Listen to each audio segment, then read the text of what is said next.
Mynba2k17, back with another episode of Mynba2k17. We're going to try to make this one as quick as possible because I do want to make sure that this video goes up tonight, so that way you guys will have something to watch tomorrow morning or afternoon. Shout out to my Wizards, man. They played a really good game tonight or last night, depending on what time you're watching this, against the Cleveland Cavaliers. And anyway, on a side note, I just want to show you guys what's going on with my auction house. You know, just like last year, I never leave you guys empty-handed as far as my sales that's been going on in the auction house. So as you can see, we're right back to normal, like how we were last year. I went ahead and dumped all my legendaries out. You guys know how I do. I farm that RP, you know what I'm saying, when it comes to the auction house. But anyway, let's go ahead and get to the video. So today I'm going to give you guys some tips based off of what my subscriber asked. I'll put his comment over there on the screen to your right. And he basically asked me about the daily goals and which ones are the best to get RP. Now, I've spoke on this before,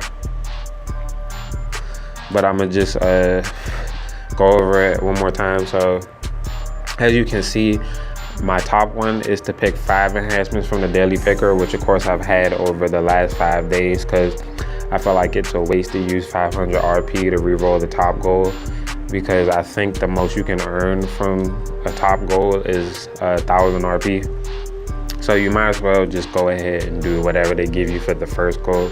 Now the second goal is always the important one, because the most you can earn from one of them is 12,500 RP, which is to win the 500 quick games, which I don't recommend doing during the week, of course. I definitely recommend doing that if you're going to grind out Rivals Clash. But other than that, as you can see right now, I have Season Champ, which I can leave on, but 2,500 RP is not a lot. So I'm gonna re-roll that. And let's just go ahead and do it on camera.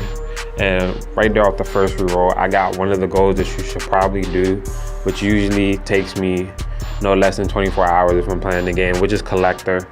I definitely recommend doing this goal. It's a quick 8,000 RP. It's not really quick, it takes some time, but I recommend doing this goal and switching your favorite team over here. As you can see, it says the Cavs are my favorite team, but fuck the Cavs because we just lost to them. But my team is the Wizards, but I would say do this collector goal and make sure that your favorite team is Cleveland Cavaliers, because they have a lot of uncommon and common cards.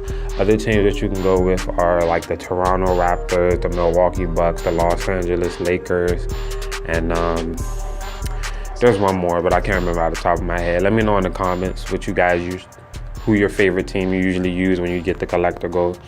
And then the other goal, it's one for 5,000 RP. It's called Share the Love.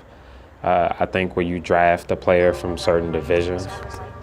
So that is my tip on daily goals. I recommend that if you're not going to do this collector goal and actually finish it within 24 hours before the goals reset, that you just go ahead and re-roll until you get Share the Love, because you can still, you know, gain like 5,000 RP per day as long as you keep making sure that your daily goal is done, which you should do during the week, of course, because that RP adds up over time. And then another, I got another message from one of my subscribers asking me about the 25 card deck as far as legend, as far as seasons, and road to the championship. And real quick, I'll get into that one as well. If you're playing road to the championship, because seasons doesn't really matter where you put your legendary card. Like for example, in my season, I have this out of place Ray Allen. It really doesn't matter. Like, I need to switch them out, to be honest, but seasons, it really doesn't matter. But for road to the championship, it's all about the 3-2 method, which I can go over again, or I'll just find the video and put the link in the description. Which you basically want to line all your best cards into one row, like where my shooting guards are all my best cards from my deck, and in my center position, that's where all my best cards are. And my recommendation is that if you end up putting cards out of place, like for example, my Chris Paul is out of place in the center position, stat charge them, and that way that their stats will still be decent since they won't get the stat bonus for being out of position.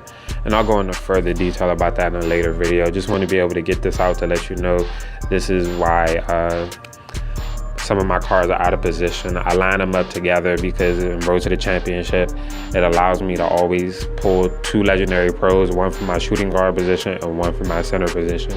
Anyway, that's going to be it for tonight, guys. As always, if you enjoy the content, make sure you hit that like button, comment and subscribe to the channel if you're new. Follow your boy on Twitter and Twitch. Links will be in the description, and I'll check you guys later.